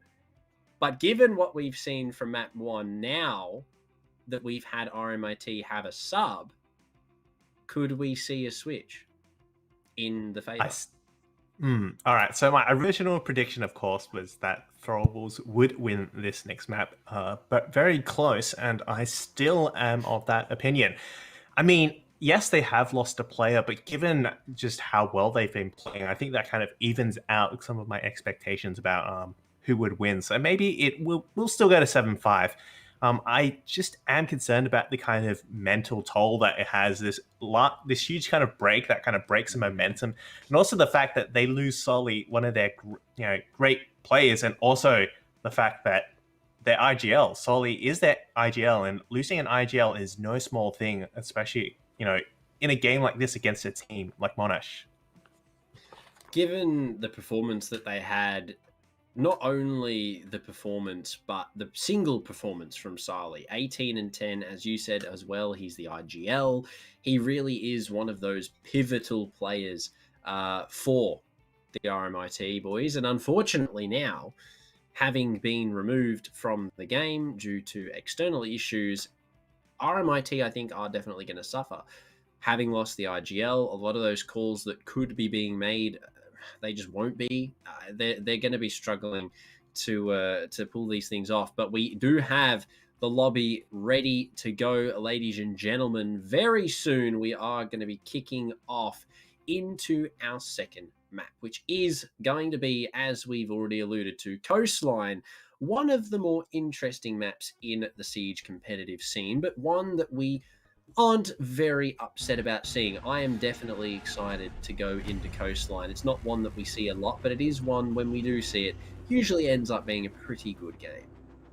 Yeah, I don't think there's ever such a thing as a bad Coastline game. I mean, you can get bad consulate games, you can get really, really good consulate games, but Coastline, who knows? Unless it's a 7-0 wipeout, I have a feeling it's going to be pretty good. But we called it. It will be the Yep. line band taken right off the board, and it will be RMIT taking that one for the team. So looks like maybe my predictions are on point. Yeah, well, Lion was definitely one of the operators that was going to be removed, if any, and there you go. It does come through RMIT to ban him out. An ace ban from Throwables. It's usually a mix between the ace or the Habana if that second attacker ban, depending on who's obviously banned first. But it is going to be the ace trumping out over those two, leaving Habana in play, which arguably she is more versatile. Direct hard breach as opposed to sort of hoping that you throw it in the right spot. And a 2.5 is definitely good. But Valkyrie, another ban that ultimately needed to happen, especially on a map like Coastline. Lots of run-out potential, so good thing that she is gone. What are we thinking the last is going to be here from RMIT? Is it going to be the Vigil? Maybe it'd be the Ella once again. Maybe just remove it from the board entirely 2 games in a row. If I'm right, it will be the smoke. Well, I guess that makes sense. Great shotgun, great utility, and definitely don't want to be letting it slow down some of these pushes as well. Owen, not too happy about that, but look at these bans. Definitely not your usual standard bans, which I'm really liking. I've gotten sick of seeing, Thatcher, Jackal, Mira, and Kaid banned. So, something new. And of course, speaking of Jackal and Thatcher, they are both on the board here. So I will be really surprised if we don't see at least one or, even both of them. Well, we could see a 6-pick onto that Jackal. We do have Thatcher. You guys clearly aren't religious. Yes, removing Smoke, the man that is the physical head of the Church of the M590, but unfortunately, Owen will not be able to. Have you heard of the Church? Unfortunately, Owen isn't going to be able to represent the Church on his defensive side. He's going to have to get some M590 work in on the attack, because Smoke now being banned out, which again, not a usual ban at all, and not one that I would personally have expected on Coastline, given the recent Smoke nerf, due to the fact that he was usually the person that you used to deny that Aquasite plant through the wall with the old Smoke plays, with the mechanic how the Smoke used to propagate. But now, obviously, after the Smoke nerf, he has to play somewhere else, and that usually doesn't mean that he is picked. Sometimes, oh no, it's already going downhill. A rehost has been called, or a pause, or something along the lines of this. We've got a mouse bug, which is always the good way to start it off, because given the new feature that we've seen after that mid-season patch, we didn't get a mouse bug fix, which we were promised, but promises never come through, and the mouse bug still prevails, which is going to force us back to another waiting screen to perplex our suffering. I just want to get into Coastline. That's all I want. And we're so close. We were so close. If it's any consolation for Sully, maybe he has more time to wait for his power to get back. Yeah. Another 2 minutes, perhaps, to work with. Look, I've kind of run out of things to say at this point as well. I really want to just see them actually kill someone, instead of just kind of sitting around. But groups. Let's talk about this particular group. There's quite a lot of strong players in this group. Of course, we have these 2 teams. We have RMIT and, of course, Monash Throwables. But Western Sydney also, I believe, in the same group and doing very, very well as well. And then Bra, I believe, is 4th in the group as well. So lots of contenders here. I think Western Sydney are definitely going to be one of those top team contenders. They do have the ability to fight back to some degree. However, I think we already know who the top 2 sluggers are going to be for Group A. It is going to be RMIT as well as, obviously, Monash. So it's going to be whether or not they can really keep up the momentum they get at the start of this season, because it is only round 5 of the groups right now. So a lot of these teams are still, some of them have had roster changes. So we are still seeing these teams sort of warm back up to their current 5-mans, as well as rerunning strategies. I mean, we've seen Monash change a couple of things up. We saw them banning out Ella tonight, trying some different Clash plays, which almost did bring the game back for them single-handedly. I will say Clash was very, very good from them tonight. They have definitely, well, it looks like they've definitely been practicing that in some sort of scrim environment, possibly maybe just ranked, you never know. But I mean, definitely going to be those 4 teams that you mentioned, I think, for Group A. That is definitely a good sort of starting place. But I do believe we have had the rehost come out, and we are going to be coming back to Coastline soon. Bans are just being confirmed, and waiting for the final good lucks, have funs for the 4th time. But Valkyrie and Lion, as well as the Smoke. Smoke was the one that really hit me, because, as I said, after his recent nerf, there are just different operators that you could be playing that ultimately fill the same shoes. A Pulse has been quite prominent on Coastline. What are you thinking about the Smoke ban? Yeah, I really agree with what you said there. There's just so many options, especially with the Tachanka kind of, well, introduction and his kind of buff. Kind of feels that same role that Smoke does, if a little bit differently. But it might actually be advantageous for the kind of position that the Smoke usually plays in, where you kind of have to have that tight angle. With the Tachanka's grenades, you might actually be able to lob them over that wall, or even all the way back from perhaps in a hookah itself. So there is a lot of potential there, and I would like to see Tachanka being used more. He definitely has some great utility. He's got a shield now, and his gun and gadget has been buffed as well. But of course, you mentioned the Pulse with the C4, and we did see a Mute being brought with 1 C4 as well. Definitely a really great way to play as well, and you definitely see it a lot in ranked. People just don't clear out underneath, and so I want to see whether teams will commit to clearing out underneath the site, or whether they'll put themselves at risk of that C4. Well, last week in the round 4 matchup between Swinster and Penguins, we saw Coastline. We did see Coastline, myself and Mendrix. It was a very, very, very good game. And it was a 7-1 for Swinster, but we did see them busting out the Tachanka that we've been speaking of very recently on Coastline, in term of that Smoke, obviously. With Tachanka's recent buff, I believe he got the shield, if I'm not wrong. I believe he did get given a ballistic shield. So he has now ultimately just become a Smoke clone, except better, because he has an extended period of denial. He has multiple that he can throw out quickly in different areas, instead of having to do the whole throw, the click, then denial, then redo that whole. Instead, he can just bang, bang, bang, bang, can deny a lot more area ultimately with that fire. And unfortunately, the AoE isn't quite as big as Smoke does. It dissipates into the air. But I mean, yeah, Tachanka has been played on Coastline before, so we could definitely see him be bought here tonight by the defenders from both teams, because we saw him run by both teams, both Swinster and Penguins last week in the round 4 games. So Tachanka is definitely an operator that we will be possibly seeing, most likely seeing, I'd imagine, later on in this game. Yeah, definitely. And we've talked a lot about the kind of anchors, the players that hold the site late game. But what about the roamers? We did see it in Aruni, and of course we know Aruni is really, really mobile. That melee attack is really great for opening hatches and opening rotates as well. And of course, Vigil's still on the board.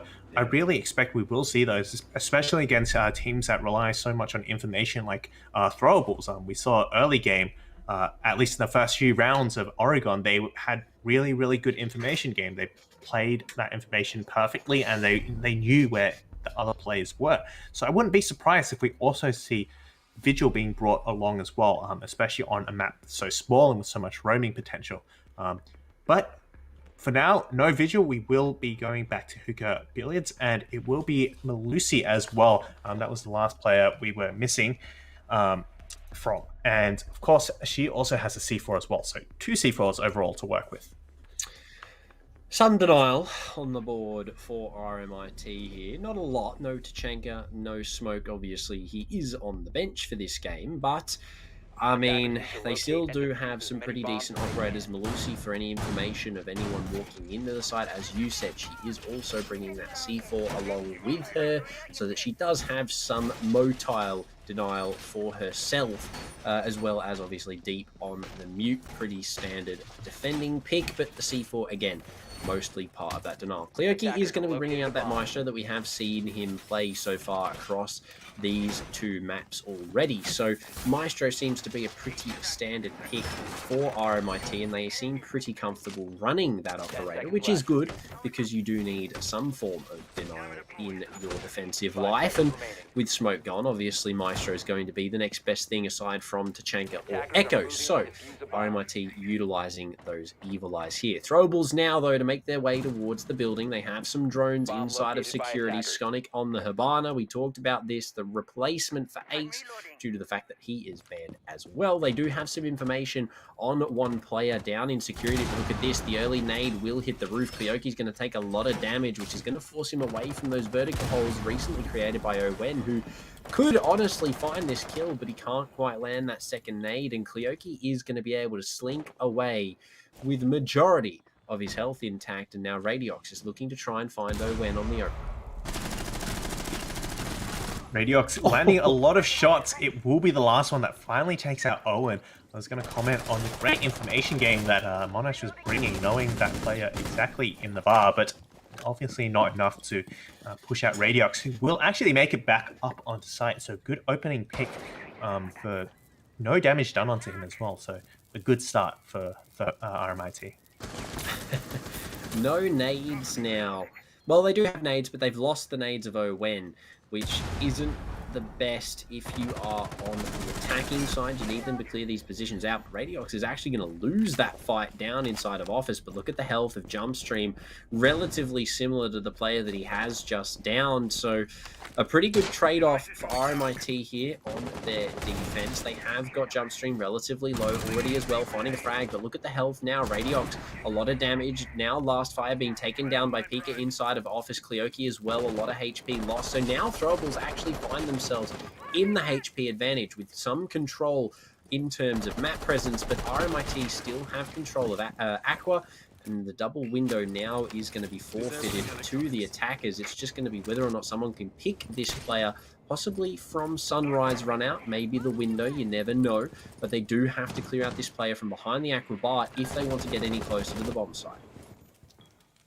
Well, as we mentioned before, they did take that vertical pressure off them. They cleared out that player underneath as well. Radiox, of course, had to be forced back up, and Last Fire taken out as well. Terracin actually makes it another one, so quick succession. But Taco, what a way to start. He takes out Sconix, one of the key players from last game, of course, and that's Diffuser in an unfortunate position as well. Radiox still holding this bar angle. What was looking like a very good start to the attack might actually have fallen apart here with the Diffuser dropped and 20 seconds left to go. Gonna have to play for frags here. Jumpstream's actually repelled on in. He's gonna take down Radiox on the entry. Taco, a lot of damage. Del Pika takes down deep. It's now a 1v3, but they haven't got the Diffuser yet. Taco's there to find Terrason. 8 seconds, but Jumpstream makes it work. Repelling in through the double window somehow pays off, and he threads the needle to find the final frag. And there you go. Throwables walk away with round number 1 of Coastline. Jumpstream definitely living up to his name, jumped right in, and what a stream of kills. One for the player in the bar, definitely a critical position to be forcing them out of Aquarium there. And of course, that final kill threading the needle, like you mentioned, across the map, taking out that last player. If he hadn't gotten that kill, it would have been very, very difficult. Sure, there was a little bit of time left remaining, but definitely with the Diffuser down in such an odd position, definitely wasn't looking good. But Throwables do manage to claw back that round of some unfortunate early losses, and they will take the first round of Coastline. Well, finding themselves up after round number 1 is something we saw Throwables do on Oregon, but now it's going to be whether or not they're going to lose another for subsequent rounds here, or is the scoreline going to change up a little bit in terms of who wins what round as opposed to Oregon? That is the question. Throwables, very good attack, but it was picked apart very well by RMIT. Taco, very well done inside of luggage to take out those entry players with the diffuser. A bit of a synchronized reinforcement there for RMIT. If that's not a sign, I don't know what is, but I mean, that was still always good to see. You love a little bit of synchronized reinforcements. But either way, RMIT now, they are not anywhere near office as they were last time early on here. Could be a late rotate on round, opening up the window here for Capitao to try and find an early rotate through that rotation in hookah, but no one looking to make that rotate just yet on the defense. I don't actually believe anyone inside of hookah at the moment, even for RMIT. So Throwables could have a relatively easy walk in here, but here's the roamers. We do see Last Fire on that downstairs roam again inside of the entrance hallway. Owen's going to vault on in from below. Doesn't know that that player is there. Can't see through the wall, unfortunately, and Radiox is going to be the player to try and slow down this entry. But it will be Owen actually through that wall off the back of some information. You can see those drones jumping away. Once again, information proves to be the key as Radiox taken out of play here. Taco left to remain holding in the CC area. Holding a tight angle though, but it won't be enough. Jump stream with the 2.5 times. Will find the head. That's 2 early picks, but no damage done onto Throwables. A great start. Last Fire has now given his position away to the attacking majority, and they know that he is situated inside of the kitchen. He's trying to at least find some equalizing frags here, but Jump Stream to add to the lead, takes down deep on Cool Vibes. Could find Last Fire on the rotate here, but he has gone wide up of White Stairs. Now Pika will get rid of that Aruni gate, show that they can enter into the site, but the red pings now coming out on the default, which will lead Last Fire to find one. Runs out of ammo though in the Roni, and Pika, 2 clean headshots. Might I add to clean that round up? Look at that, 45 degrees to the left. Thanks for coming. Puts the Maestro down, and Throwables find another round for themselves. 2-0. If there was a theme that I would use to describe that last round, I would say 1v1s. RMIT gave Throwables a lot of 1v1s. They had some great positions. They had 3 players downstairs, actually, who could have supported each other. But fortunately, with one picked off early in office, it meant the other 2 couldn't really support each other. So it was just 1v1 situations. And ultimately, the Tackers just had the better guns and the better gun skills. And so it just wasn't enough. In the future, I would like to see RMIT maybe coordinate a little bit better, peaking maybe at the same time, or just being able to support each other a little bit more. And of course, I have no doubt that a lot of that comes down to the fact that they are missing their IGL, of course, and that might be starting to come into play here. I was about to say, the way that RMIT have been playing in terms of not only their roams, but the way that they've been playing together off of each other, whether it be on site, on the roam, anywhere really, it seems a lot more disjointed from what we have seen in the previous map less than 30 minutes ago, because we saw RMIT just cleaning up Throwables on that roam. I mean, Last Fire was finding so many entry picks, and if he died instantly, someone was there for the refrag, whether or not it was Sali. We saw, I believe, Radiox roaming a couple of times. So, I mean, it is looking a lot more disjointed now for RMIT, and Throwables are definitely capitalizing given the situation that RMIT have found themselves in, which is unfortunate for RMIT, but at the end of the day, Throwables are here to at least win one map. They're hoping to win at least one map here for a 1-1 series, which you can't really blame them for. You know, they have to keep their standing up somehow, and this is the way they're going to do it. Pushing the same way they've done, clearing out office now to take this bottom floor control, because the site is going to be kitchen. Yeah, 2 times RMIT has tried that second floor site, and both times it has not gone well. The first time, better than the second time. The second time was a bit of a washout there. So not surprised they've chosen to go onto this this secondary site. Looks like a bit of a horizontal attack here as well. Players pushing in from that office side. In fact, 3 players actually stacked onto that kitchen site. Not sure about the vertical presence here. Vertical presence can be really, really helpful, but it looks like both teams have decided to forego that entirely.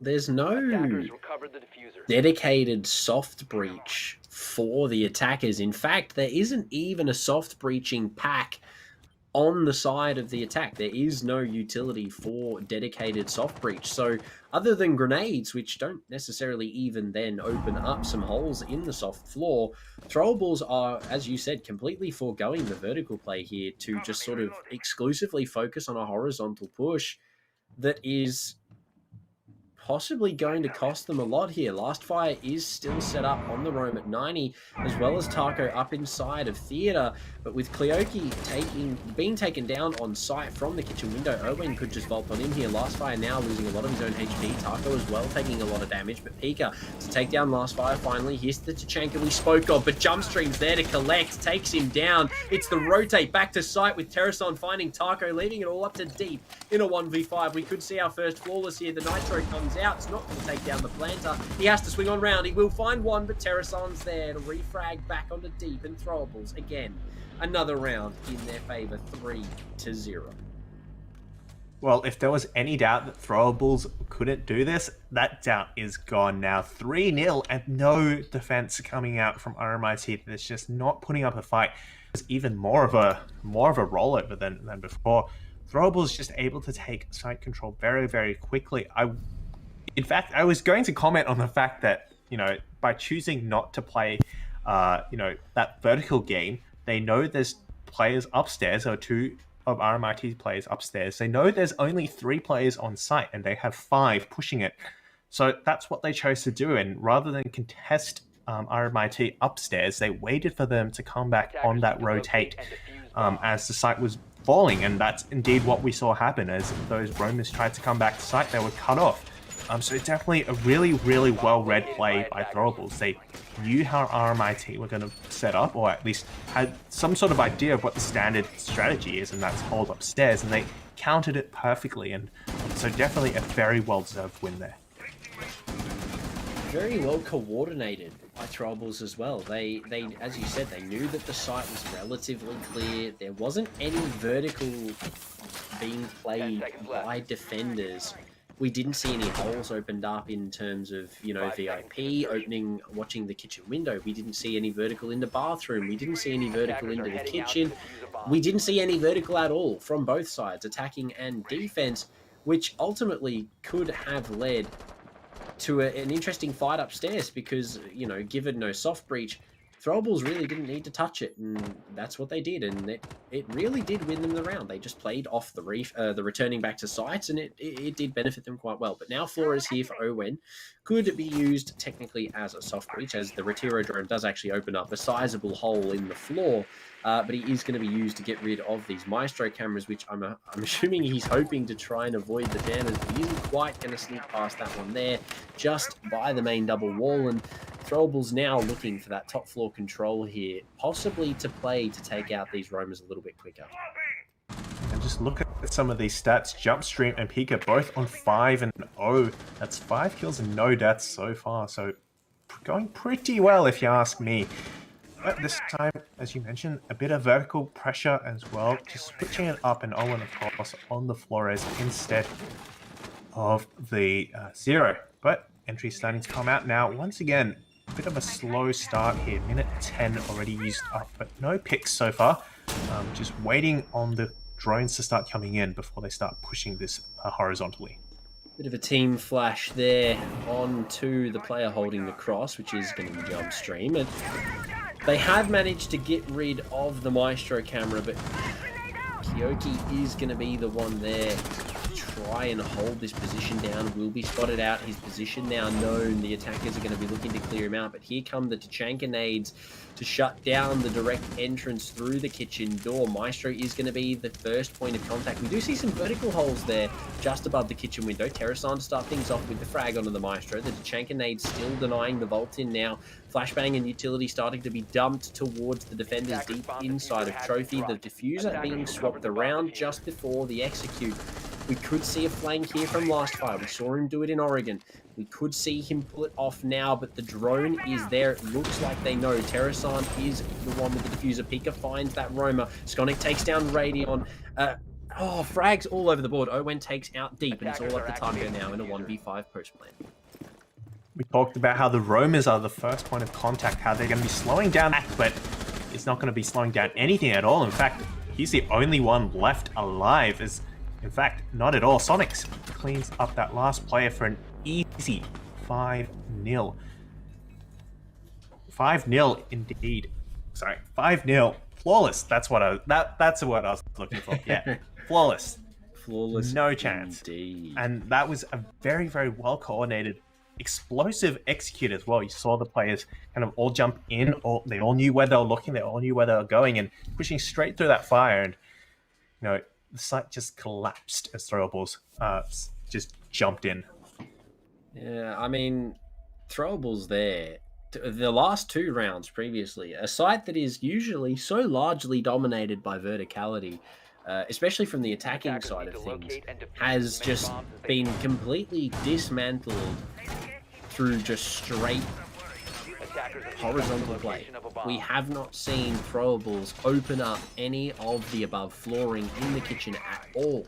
The only player that we saw that round at the top floor was Pika, and all he was doing was playing for flanks. And all he needed to do was play for those flanks, because he did pick up last fire off screen trying to re-aggress down towards Cool Vibes, which ultimately would have been a massive issue for Throwables had he been allowed to pull that flank off. But I mean, he didn't. Pika was there, ready to collect, and indeed he did. And Throwables now, without any verticality at all, have won kitchen twice, and RMIT are opting to give it a third and hopefully final attempt, because whatever they're doing right now in terms of their kitchen hold, even with the verticality above, isn't really paying off for them, because Throwables are just completely pushing this site out of the meta, and it is really proving to be confusing for RMIT, it seems. I do like this Rooney's positioning though, early up in Hookah, has opened that hatch to maybe get some picks down into that play entering Sunrise, and that really seems to be the initial port of call for the attackers here. They're pushing through Sunrise, and hopefully challenging this will slow down the attackers a little bit, but through the wall, last one gets lit up, doesn't not quite enough to kill him, but Jumpstream catches him on the rotate as well. He does manage to get away with his life, and Taco as well. So a bit of damage done, but still they get away with their lives. Bolt on here from Skonic, and he will spot last fire out now, removed from this round. And Pika, very similarly, to add one of his own. The top floor completely cleared out now by Throwables, and it only took them a minute to do so, 1:50 left. They still have plenty of time to execute into the site here now, and even if they wanted to, they could have Owen go upstairs, open up some of that explosive vertical, but I don't really think they even need it. They have the man advantage, they have their information, their droning has been really on point so far in this matchup. Skonic is going to be opening up some vertical here with the Habana pellets, so the first time we see vertical being played ultimately is going to be being done by a hard breacher, which isn't usually what we see, but deep, speaking of, is going to be deep inside of security. Will be spotted out by the Yana, but the down with the shotgun, doesn't necessarily know it's there, but Pika to finish him off takes out Owen, not giving any kills to the defenders. They're going to have to enter now into the site. And I just really like this versatility that Throwables are bringing here. They've done the horizontal push quite successfully 2 times in a row, and then they've suddenly switched it up with the vertical. But Jumpstream, both he and Pika have ended their flawless record with 2 team kills, 1 apiece. He did get 1, but managed to lose another. So 2v3, so an advantage, not quite. They do have the advantage, of course, but it's still a little bit close, and too close for comfort. And 1 stray bullet, of course, can end that and put it back to a 2v2. The Habana pellets clearing out the shield here for Pika to enter through bathroom. It is still a 2v3, but with Skonic taking down Kyoki, it's all going to be up to Radox.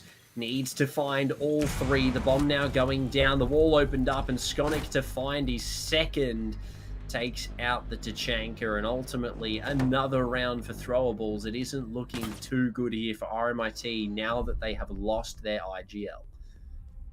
Yeah, I mean, maybe they felt that this was all dragging on too long. You know, we've had so many rehosts, we've been waiting for so long. They're like, you know what, let's just get this over and done with. And Meme game. 5-0 up, what a way to make that statement.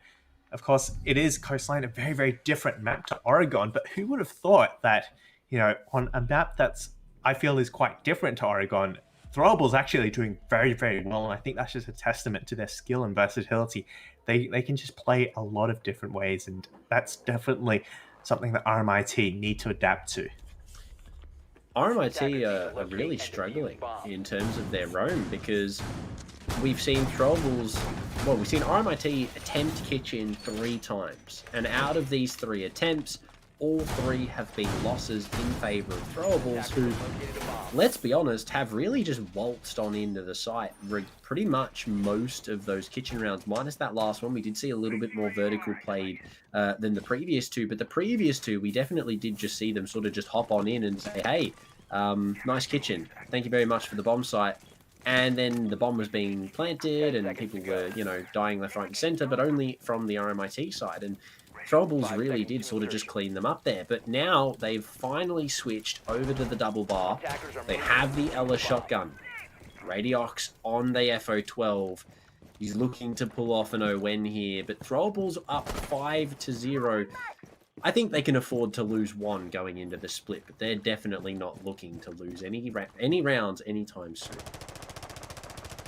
Yeah, you really have to wonder, does RMIT have a secondary IGL? I know that usually with current competitive teams, they do prefer to have that. Terracin will, however, take out deep, so even if he was, he will be no longer, as he's removed clean off the board. Early pick for no damage done on the part of Throwables. So 5-4 with the mute gone is a really, really good start here. Very, very good start indeed. And in terms of obviously the secondary IGL, as you alluded to, I think that RMIT definitely have some structure outside. They definitely still look like they know what they want to do. I think it's just they don't necessarily have the calls being made to pull it off. O-Wen takes a little bit of damage. He's deep, ladies and gentlemen, on the rotate, looking to find the Ella. Some shots fired out. The shotgun in hand. FO12 versus the M590 will take down Radiox, but from behind the bar, Kyoki, unfortunately, he's going to let his teammate go down, but he has down Skonic in the process. Completely blind, though, doesn't know what's going on. Currently a 3v3, unless they can get these reses off. However, O-Wen will be difficult to recover from deep inside of the bomb site. Jumpstream takes a little bit of damage as well. The res to come out here. Last Fire takes down O-Wen, though. He crawls into the Shirya gate. Kyoki repositioning now, low HP, will spot the drone. Taco gives himself away. He's going to retreat back up Cool Vibes, and they're looking to possibly hold now from the vertical while they get the bomb down. But there we go, Skonic to take him down. We're waiting for the fight killed him. My work is done. Waiting for the bomb now to go down. 4 players still alive, but 3 of them are in significantly low health. All it takes is a sneeze, and that's a player down. Last Fire sneezes onto Pico indeed and takes him out. But Jumpstream already putting down the bomb, and Taco and Last Fire not in a position to deny. Terracin with a shot. Taco responds back, but it's a 2v1. Diffuser is down, but Taco takes out the planter. Now it's a 1v1. Sonics and Taco both on a sliver of health. Bomb has been planted though, so 30 seconds left now for Throwables. Not Throwables, sorry, RMIT to take it back, but he actually just goes for the defuse. Sonics is not in a position to deny. Can he get this? He shoots the floor, but can't find it. RMIT take out the diffuser by a breath of hair. Pros don't fake. It seems like every game that I cast, someone gets a nut diffuse that they just shouldn't be allowed to get. And there is that example. Pros don't fake, ladies and gentlemen. 1-5, they managed to finally find themselves around. Very well done. The way that they retook that site just then was pretty much flawless for RMIT. Don't get me wrong, the super sub coming in pretty huge there. A 3v1 clutch for Taco to keep RMIT somewhat close to at least holding on here. But here's the Monty now from Last Fire. No Lesion being 6'd off by the defenders. They do have a Malusi in play from Terrasan, but it's just going to be Clash all over again. But at this time, he's an attacker, and he definitely packs a little bit more of a punch in terms of his shield. May not zap, but he definitely does provide the attackers with a greater advantage, I think, going into the second half. first site, of course, will still be that Hookah Iliad site. So both teams choosing to go for this. We do also see the return of that Mute and Mozzie, so 2 C4s there, but sorry, the Mute and the Melusi. But we do see actually Sonics as well on the Mozzie, so quite a bit of intel denial here, and of course, top it all off with Owen on the dock. I just wonder if he has a shot as well. That would be the real icing on the cake if he had dock shotgun. Oh, MP5. But he wants a spawn peek. He's hungry for it. No one is going to be gracious enough to bless his sights with their head, though, unfortunately. Down towards the bottom of main, they are opting to go straight towards Hookah and maybe open that up and go for a very quick Monty plant, because right now it doesn't seem like Throwables have anybody in a position downstairs to shut down this Monty with the C4. They could obviously have a rotate down to that position, but Pika is probably going to take charge on that one unless Terrasan replaces that position for him, because Lastfire trying to punch down this door. He needs to get in, will spot out 2, but Skonik's already taken down Kyoki from, I believe, behind the Monty. May have been off screen, I'm not too sure, but this Monty's already providing good for the attackers. He's already got the Z pings. They know the positioning of some inside a Hookah. Monty could go huge here if he can get in and start causing a ruckus inside of that Monty. That Monty there providing a lot of critical pressure and also intel. Just keeping these defenders occupied as we see right there. Deep manages to get a pick onto Pika. That Mute on side and last fire and oh my goodness. Owen right next to that Monty. Drops Radox and that Monty just watched him die, running out in front of the Monty too, and even gets a kill. That is just rude. As deep as the last one alive, and left wondering what the hell happened there. Where's Owen going? He's outside his spawn. He's all the way outside. He can't quite finish him off straight away. The deep will be graced with that frag. The knife drop shot for a triple. He's on for an ace clutch, ladies and gentlemen. He needs the remaining 2 to find the round for RMIT. If he could do this, that would be huge. Skonik could jump out here, but he could just be feeding kills. That C4 could be huge, but he's going to be able to shoot it before it goes off. The smoke grenade to cover the cross on out. There is the jump out from Skonik. Throwables to confirm that round. I believe now 6-1, already match point in their favor on Coastline. Wow. What is going on? I think, if anything, this is a testament to how crucial Solly is to this RMIT lineup. Just the difference we've seen in the RMIT and the RMIT that is now is just such a stark difference. Throwables is always having a bit of fun as well, even jumping out and needlessly and making some questionable decisions sometimes, but it's just not enough. And RMIT need to scrape something together, get a few more points back, and at least carry on that dream of at least getting time. Throwables have done it. They've done it from 6-2 down. So why not RMIT? They certainly have some great players, but right now it could just be the mental factor that's really just holding them back here. I mean, losing Sali for RMIT is definitely a big, well, rock to trip over for them. They had such a good first map. Don't get me wrong. Throwables did bring it back to that 6-6, and ultimately RMIT did close it out off of some big plays from Sali himself, who really has just been a huge loss for them, it seems. But this is where things get spicy. There's the pulse that I talked about from Owen, bringing out that semi-auto shotgun, as well as Terrasan bringing the Legion along to directly pair with the Melusi to get rid of that Monty play. A very interesting run out here from Pika. I did not know that that one existed. However, not going to be able to find himself a kill, unfortunately, there, and neither will Skonik. So he's very aggressive. He's hunting for these openers. He's not going to be graced with any, unfortunately, as the attackers have now pushed up quite a decent way out of their spawn. He's still running out looking for frags. He's not going to be graced with any, as the RMIT boys now start to close in around the building and lock him inside for the remainder of this round. I do like this adaptation of the Legion. Will be slowing down that Monty a little bit.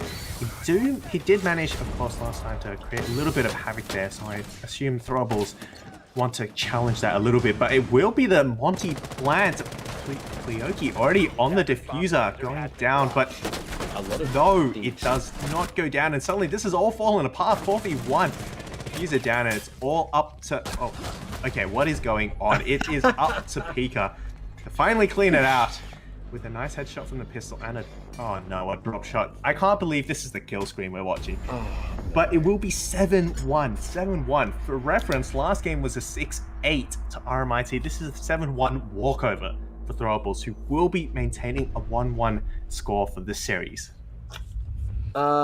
Yeah, there's not really much to say, other than that was dominance from the Monash boys. They really did clean up. They improved from map number 1. Obviously, map number 1 was a little bit rough. They found themselves down in the rough very early on, 4-2, and then ultimately 6-2 just after the half. But I mean, they really cleaned their act up on that second map. 7-1 speaks for itself. That I could see the 87% to 13 sort of coming out in terms of the second map predictions. In terms of Oregon, I think it was a little bit more 50-50, but that map definitely I could see the 87-13 there. That is quite that was quite a dominant performance there from the Monash boys. It was very well cleaned up, as opposed to, unfortunately, that first map, which didn't really go too well for them.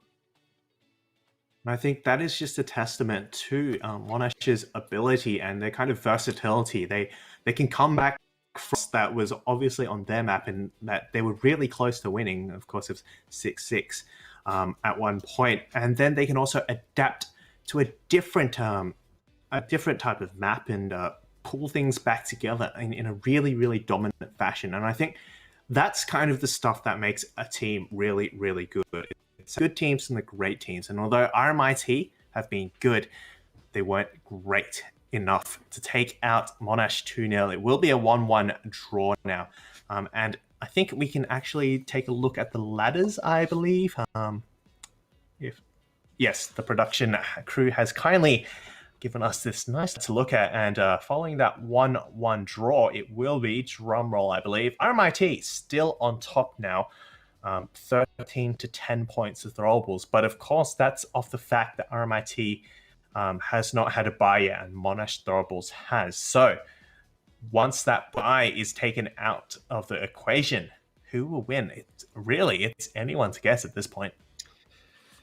Given the fact that both of these teams have been performing at the top 2 in terms of their ladder, obviously Monash are still yet to have that bye, which will then equalize them 4-1.